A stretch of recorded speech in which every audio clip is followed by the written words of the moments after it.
So another question I was going to ask you, Alex, is how would the cost of this compare with an extension on a house? Okay. A brick-built extension.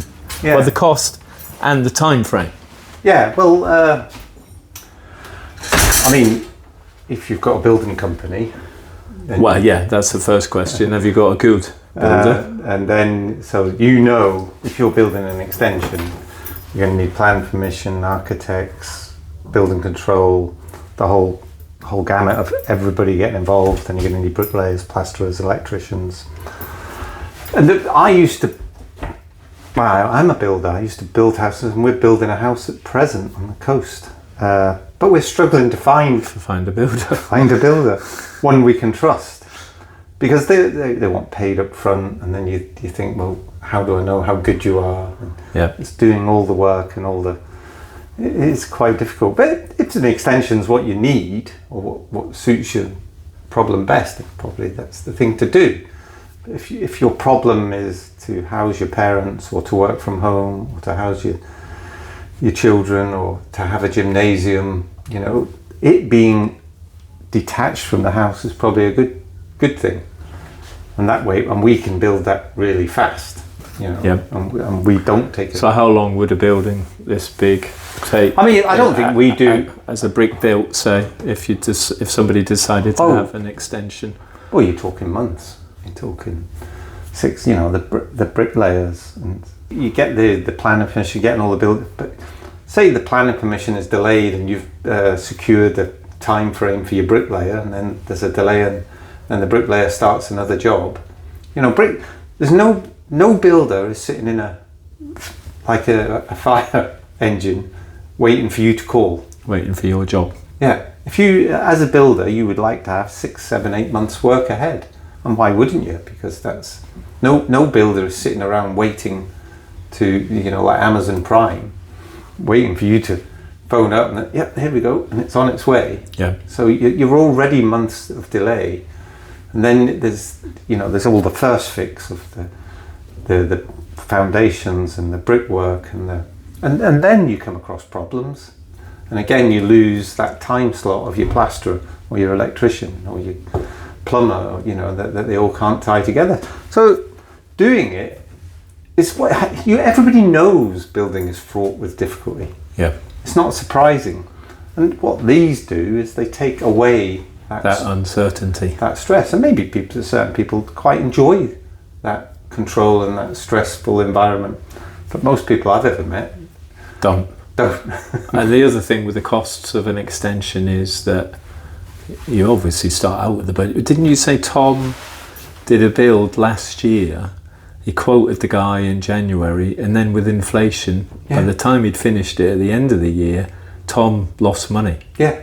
Because he honoured the price, but because of inflation, his material cost rocketed, and he lost money. Well, Tom's such a lovely guy; he would honour that price, but I bet some builders would not. No, you know, definitely not. And you know, they say that, you know, you start digging in the ground, you haven't got a clue what's in the ground. You know, you might have. Didn't you find a bed one time? I found a brass bed once, and the only way, you know, so I'm digging a small trench across the garden. I've quoted him a day's work. I start digging, and I find a bed. You know, and I have to. You have to get that bed out. Yeah, we'll cut the bed up, and you know, and what's it doing there? And when you're digging, you'll hit gas pipes that shouldn't be there, and electric pipes, cables that shouldn't be there. Building is just fraught with difficulty, and it's why I got out of it. I just found it quite stressful, the uncertainty of every day. So you might have 10 or 12 guys working for you, and you just don't know what that day is going to bring. Yeah. And with that comes the stress of it. You know, you don't meet many old plasterers, and you don't meet many old plumbers. They've generally packed it in by then, and called it a day. Yeah. You know, because they've just. But you meet. You know, it's hard work. I meet lots of young plumbers. I'm going to employ 10, 12, 15 people. And I've met them, and I say, how are you getting on? Yeah, I've got 20 people employed. You're looking a bit tired.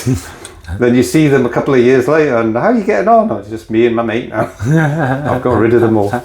Because it is fraught with difficulty and stress. Yeah.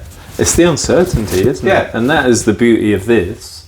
This is 2 days groundworks, 2-3 days install, and then a day for the electrics and the AC. And then if you're happy, pay. That's the one thing that I think I wanted to do when I set this company up was I didn't want confrontation. I didn't want to be going into people's houses, look, I've fitted your kitchen, I just want paid. Yeah. And, you know, and them telling me, but we don't like the colour of the oak. And I'm saying, well, That's what you ordered. I didn't grow the tree. I just fitted it for you. So, you know, the fact that you don't like that, or you don't like the way that somebody designed it, and now you realise that, you know, your washing machine's too far away from your sink, and now all I was a fitter, and I'm struggling to get it. Yeah. And it was just all that confrontation. So when we got into this, it's why I like to have certainty. Because that's a massive thing that you've done there. That, you know, to install all of this, and all they've paid is £1,000. Yeah.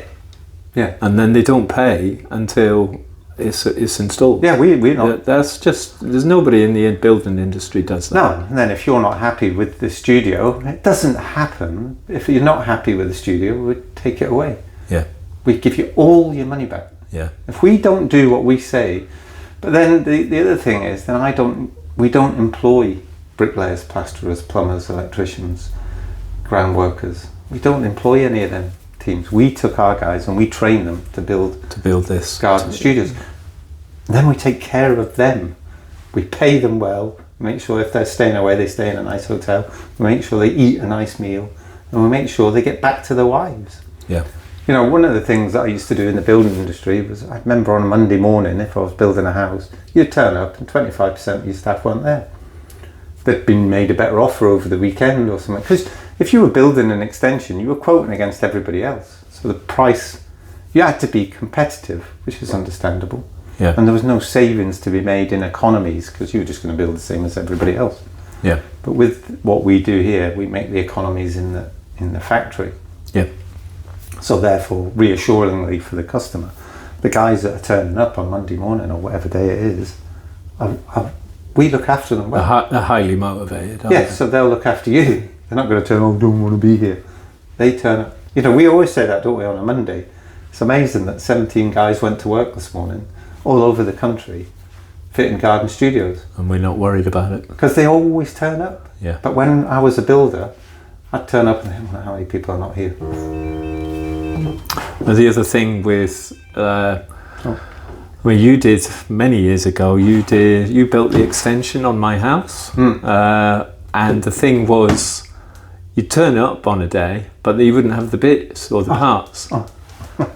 So, Yeah, no, I mean, so then you disappear for a few hours. I know, because you're And constantly you're thinking, where's Alex? I thought he was working on the house today. Well, you might say, for example, you might be I'm going to have to run that pipe through from that radiator, you know. Which you didn't think you'd had to do. Yeah, because suddenly, that pipe's in the way, so we'll need to adjust that. And then you find out, it's an old steel pipe. It's a 3/4 pipe, so we need 3/4 to 15 mil. Then you go to the plumber centre, we haven't got one of them.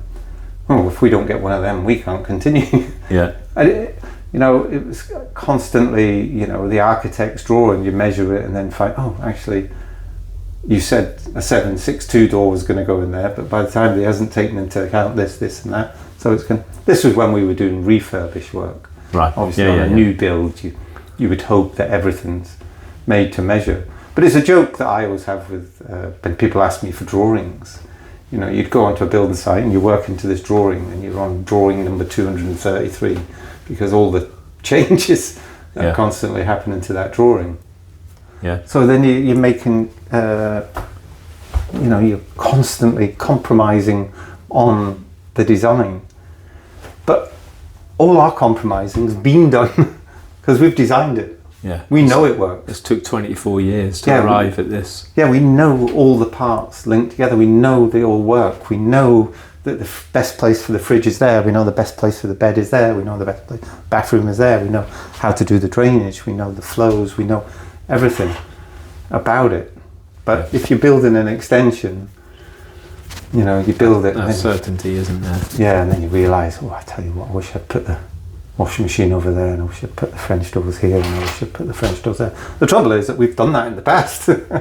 Yeah. Somebody's got a set of an annex with the French doors in the wrong place. because then we learned, I don't ever put French doors there again. But that's over 22 years, you know. Yeah, 24. And now we've got all these things that we know about buildings, and we put them to good use. Yeah, great. Okay, that was a little bit rambling, I think, but I think people like. Where did we start? What was the question? How the price of this compares to an extension, a brick extension. So inevitably, all of that chaos and uncertainty, it means it takes a lot longer, which inevitably means it's expensive. Yeah, you know, I don't think anybody who has had nothing to do with building gets an extension built and think this is going to be a pleasure. We all know it's going to be not pleasurable. So the opposite is to do this and get certainty. Yeah, that you know what's coming. Yeah. So and you know the price of this. Yeah, the price is from the start, and you don't pay it until it's installed. And the price never goes up. We're not going to find something. And it's installed in days rather than months. Yeah. Compared to an extension. Yeah. So if you're installing a studio, you know, 3 months later, the price of plaster could have gone sky high. You know, you're quoting for something that's going to happen in 3 months. Yeah. You know, there was a period not long ago where inflation was stable for so long, but that isn't the case now, is it? No, that's gone out the window. You know, building materials, as we know, the price can shoot through the roof. You know. Yeah. Okay. Yeah. Well, we got there, I think. So thank you for that.